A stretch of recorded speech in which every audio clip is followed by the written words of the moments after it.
Se inscreva no canal, curta e compartilhe. Temos vídeos novos todos os dias, 2 vezes por dia. A Dama do Castelo Mourisco. Nas colinas de Santa Teresa, erguia-se o Castelo Mourisco, uma construção de beleza enigmática que parecia destoar do restante da cidade do Rio de Janeiro. Durante o dia, suas torres alaranjadas refletiam o sol, lembrando os contos orientais que inspiraram sua arquitetura.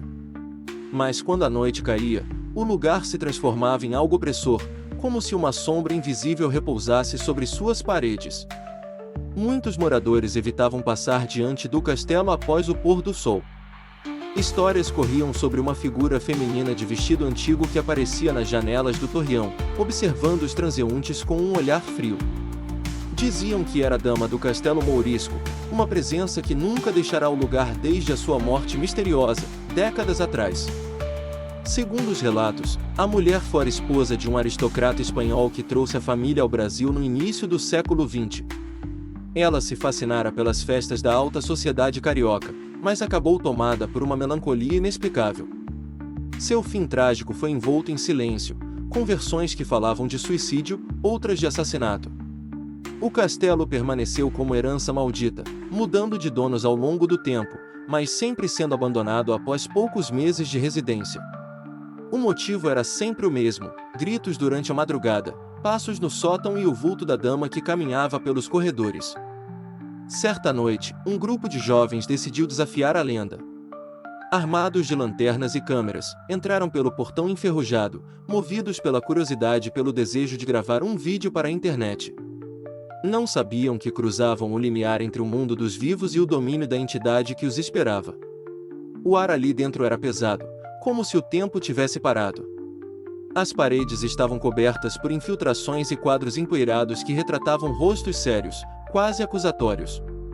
O silêncio era apenas quebrado pelo render da madeira sob seus pés. Um deles comentou que parecia ver música vindo de um dos salões. Ao se aproximarem, ouviram notas suaves de um piano, como se alguém tocasse uma melodia triste. Mas o salão estava vazio, exceto por um piano quebrado, com teclas soltas. Foi nesse momento que o frio tomou conta deles, e uma das lanternas apagou sozinha. O vulto de uma mulher surgiu à beira da escada, de vestido longo e olhar sombrio. A Dama do Castelo Mourisco tinha acabado de despertar. A visão foi rápida, mas suficiente para mergulhar todos no desespero. O vulto parecia deslizar, sem emitir som, desaparecendo ao dobrar o corredor. Os jovens se entreolharam, divididos entre fugir ou seguir adiante para provar que tudo era real. Um deles, o mais ousado, insistiu em continuar. Ele dizia que uma gravação daquele tipo os tornaria famosos. Os outros, apesar do medo, acabaram seguindo, convencidos pela ideia da fama e da adrenalina. Enquanto subiam as escadas, o ambiente tornava-se mais sufocante. O ar parecia rarefeito, como se cada respiração custasse mais do que a anterior. A casa não era apenas velha, era como se tivesse vida própria. De repente, ouviram passos atrás deles, leves e constantes, como o som de pés descalços no piso de madeira. Quando se viraram, não havia nada. Mas o corredor agora parecia mais longo, como se estendesse infinitamente, sem saída.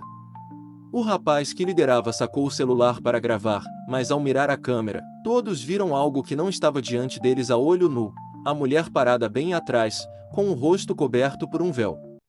Ela não se movia, apenas respirava de forma audível, pesada e angustiante. A câmera caiu no chão quando ele tropeçou, e no vídeo ficou registrado o sussurro: "Vocês não deviam ter voltado." A voz era fria, feminina, e ecoou nos ouvidos de todos como se tivesse sido dita dentro de suas próprias cabeças. O pânico tomou conta. 2 correram para a saída, mas quando abriram a porta principal, encontraram apenas uma escuridão absoluta do lado de fora. Não havia rua, não havia cidade, apenas um vazio negro que parecia engolir tudo. O Castelo Mourisco os tinha aprisionado. O desespero aumentava a cada minuto. Tentaram as janelas, mas todas estavam seladas por grades antigas que não tinham sido vistas ao entrar. O mais estranho era que, ao olharem para fora, viam apenas um breu sem fim, como se o castelo estivesse suspenso em outro plano. Foi então que perceberam o som de passos vindos do andar de cima. A dama caminhava lentamente, arrastando seu vestido, e o eco do tecido contra a madeira soava como um lamento. Eles sabiam que, onde quer que ela estivesse, se aproximava cada vez mais. O grupo decidiu se separar para procurar outra saída, mesmo conscientes de que isso era um erro. Em poucos minutos, os gritos ecoaram de diferentes corredores, cada um vendo algo distinto. Um encontrou o reflexo da dama em todos os espelhos, outro viu portas se fechando atrás de si sem explicação. Aquele que ficará sozinho na biblioteca notou que os livros caíam das prateleiras sozinhos, abrindo em páginas específicas que descreviam rituais de invocação e sacrifício. Em todas, o nome da mesma mulher aparecia: Isabela de Montserrat, a suposta dama. Isabela teria sido acusada de bruxaria por seus próprios familiares, que a trancaram no castelo até que definhasse. Sua morte não foi apenas trágica, foi ritualística, marcada por ódio e sangue. O castelo se tornará sua prisão eterna. Enquanto lia as páginas, o rapaz sentiu um hálito gelado em sua nuca. Virou-se, mas não havia ninguém. Quando voltou os olhos para o livro, a caligrafia mudará, você também ficará. Os gritos dos outros cessaram subitamente. O silêncio retornou, mas era o silêncio do cemitério. Restavam apenas dois dos jovens juntos, tentando desesperadamente encontrar os demais. A cada sala que entravam, viam sinais perturbadores, móveis deslocados, pegadas de pés descalços no chão empoeirado, e manchas escuras que lembravam sangue seco. Eles ouviram um choro vindo do salão principal. Ao se aproximarem, viram uma figura sentada ao piano, tocando a mesma melodia triste de antes. Era a dama, mas agora sem véu, revelando um rosto cadavérico, de pele pálida e olhos vazios que refletiam apenas escuridão. Quando ela virou lentamente a cabeça para encará-los, o piano explodiu em um som ensurdecedor. As cordas vibraram até arrebentarem, enchendo o ar com um estrondo metálico. Eles correram, mas a cada porta aberta, voltavam ao mesmo salão, como se estivessem presos em um ciclo interminável. O medo se transformava em desespero absoluto. Um deles caiu de joelhos, rezando em voz alta, mas as palavras eram engolidas por sussurros que preenchiam o ambiente. Era como se vozes invisíveis zombassem de sua fé. A dama se aproximou lentamente, e seu vestido parecia arrastar não apenas tecido, mas sombras vivas que se estendiam pelo chão. Essas sombras se enroscavam nos pés dos rapazes, puxando-os de volta sempre que tentavam correr.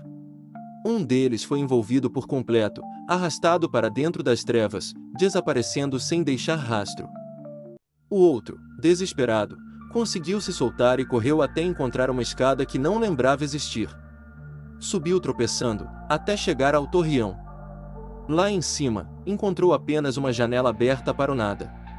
Ao olhar para baixo, não havia cidade, não havia mundo, apenas um mar infinito de escuridão.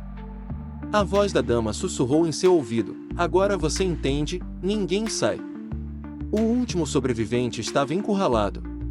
Atrás dele, a dama surgia lentamente, suas mãos pálidas se estendendo como garras. À sua frente, apenas o vazio. Ele não sabia se pular o salvaria ou apenas o lançaria para um abismo sem fim. Ela avançava, e cada passo ecoava como um sino fúnebre. O rapaz fechou os olhos e decidiu se lançar. O vento cortou seu rosto, e a queda parecia eterna. Mas, de repente, seus pés tocaram o chão. Ele abriu os olhos e estava novamente no salão principal, diante da porta de entrada. O castelo o havia devolvido, mas não era o mesmo lugar. Ao abrir a porta, encontrou a rua de Santa Teresa. Era dia, e pessoas passavam normalmente. Mas ao se olhar no reflexo do vidro, percebeu que seus olhos estavam negros como os da dama. Ele saiu cambaleando, tentando se misturar à multidão, mas dentro de si sabia que não tinha escapado. Era apenas um novo hospedeiro da maldição, condenado a carregar o peso da dama do castelo mourisco até que alguém mais ousasse invadir aquele lugar. O castelo continuou ali, silencioso, atraindo os curiosos e repelindo os sensatos. A lenda nunca morreu, apenas se fortalecia a cada novo visitante perdido. E à noite, se alguém olhar para as janelas do torreão, ainda verá a silhueta da dama, agora acompanhada por outros vultos, mais jovens, vagando ao seu lado. A cidade segue, mas o Castelo Mourisco permanece como um corte aberto no coração do Rio de Janeiro, lembrando que algumas histórias não são apenas lendas, são prisões eternas. História por J.P. Romano. Se você sente que essa história merece continuar sendo contada, considere nos apoiar no Apoia-se. Com sua ajuda, podemos trazer mais histórias sombrias como esta à tona, explorando os mistérios que assombram nossa imaginação. https://apoia.se/aleatoriode. Faça parte do nosso grupo secreto do Telegram, faça sua carteirinha de fã enviando um e-mail com o nome completo e foto para o e-mail aleatoriodoriginal@gmail.com.